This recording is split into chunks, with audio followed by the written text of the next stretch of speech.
देखो अपवर्त्य और अपवर्तक, ठीक है। अपवर्त्य किसको कहते हैं, अब ध्यान से सुनना। किसी भी संख्या का अपवर्त्य उस संख्या को किसी भी संख्या से गुणा करने पर मिलता है। देखो 8 के अपवर्त्य, 8 के अपवर्त्य का मतलब है कि 8 किसको किसको काटता है। 8 जो है 8 को काट देगा। देखो 8 8 को काटेगा। Yes ma'am. 8 का 8 ने 8 को काट दिया, ठीक। अब 8 किसको काट सकता है, 16। अब 8 का 8, 8 दूनी 16। 8 ने 16 को काट दिया, 8 दूनी 16, तो ये 16 कट गया। 8 8 16, 8 16 24, 8 चक्का 32, 8 पंचे 40, 8 4 48। ऐसे करते करते करते 8 इसकी कोई लिमिट नहीं है, इसकी कोई लिमिट नहीं है, ये ऐसे तो करते चले जाते हैं। इसको कहते हैं अपवर्त्य।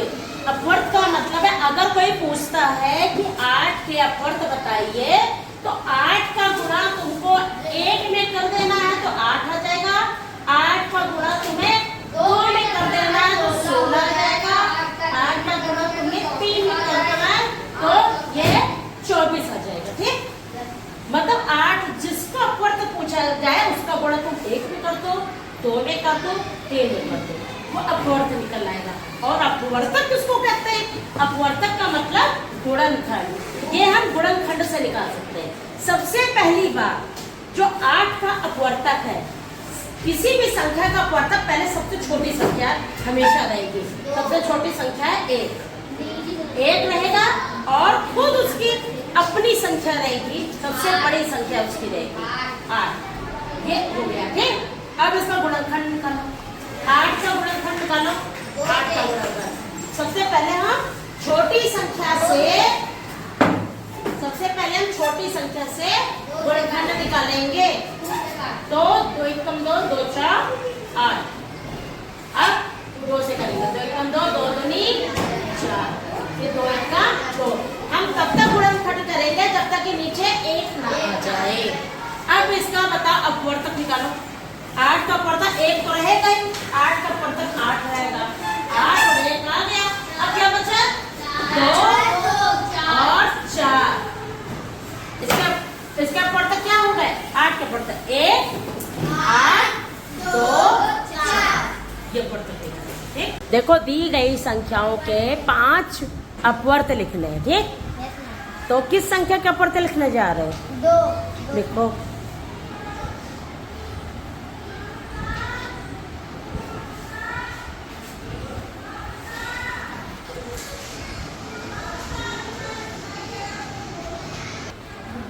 अश्वनी अब लिखो 5 की अपवर्ती, सीधा लिखना 5 के अपवर्त। कॉमा थोड़ा छोटा लगाया करो।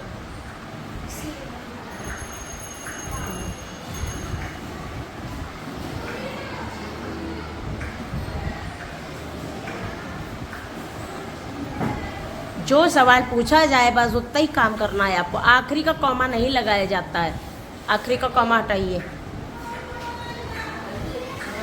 चलो है। अब जय 6 का अपवर्त लिखेंगे।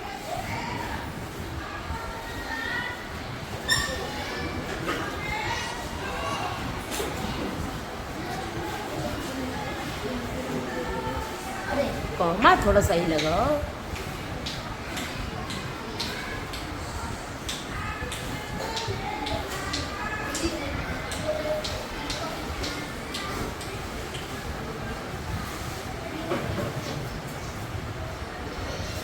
आखिरी का कॉमा नहीं अभी बताया था ना।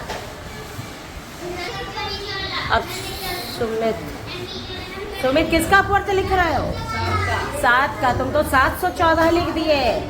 714 क्यों लिखे, बीच में क्या लगाना था, है? ये कॉमा कितना लंबा लंबा लगा रहे हो, थोड़ा छोटा करो बीच में।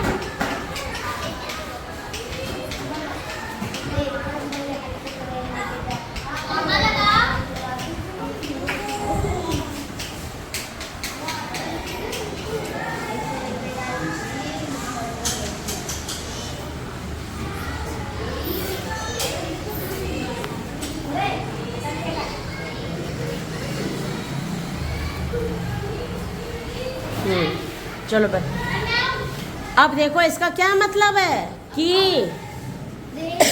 अपवर्त क्या होते हैं कि दो इन संख्याओं को काट रहा है ना। 5 5 को काट रहा है, 5 10 को काट रहा है, 5 15 को काट रहा, और इसकी कोई लिमिट नहीं है क्योंकि ये करोड़ों में भी जा सकता है ना। हाँ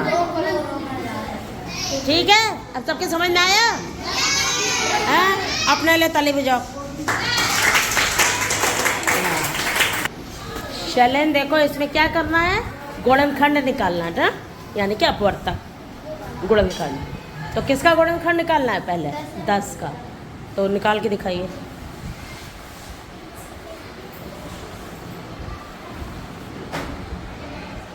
सबसे छोटी संख्या से हम लोग काटना स्टार्ट करेंगे। तो 2 से काटा, ठीक। अब इसके कौन कौन से गुणनखंड हो गए वो यहाँ पे करके दिखाइए। हाँ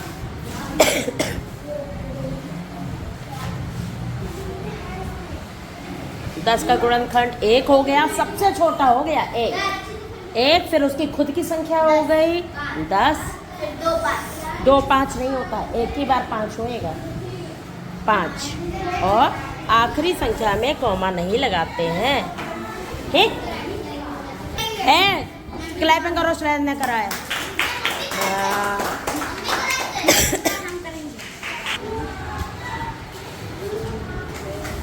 देखो इन्होंने इसका गुणनखंड करा। जय किसका अपवर्तक निकालना है? 25 का अपवर्तक निकालना, निकाल के दिखाइए। इतना बड़ा मत करा करो। हाँ ये छोटा सा लगाया कर लो। देखो ऐसे करके बस ऐसे कर दो। हाँ कर।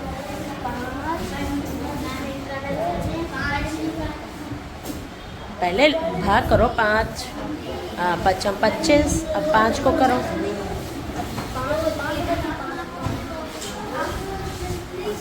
हाँ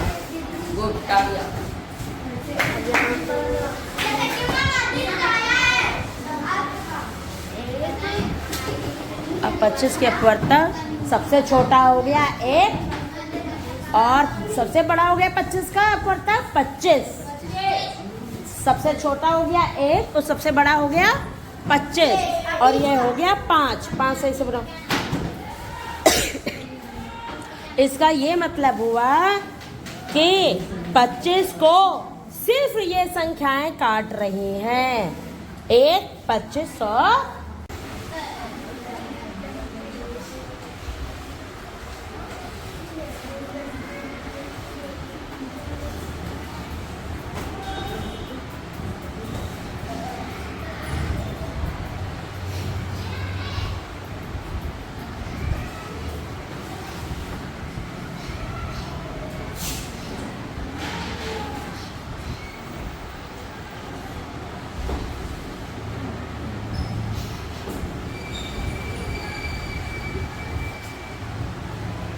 सात इक्कम 1 तो लिखे नहीं, नीचे 1 लिखो। 7 को 7 में भाग करोगे तो 1 लिखोगे ना। चलो क्या अपवर्तक हो गया, इसका गुणनखंड क्या हो गया? 28 के गुणनखंड पहले 1 28, अरे मतलब 1 आगे लिख दो।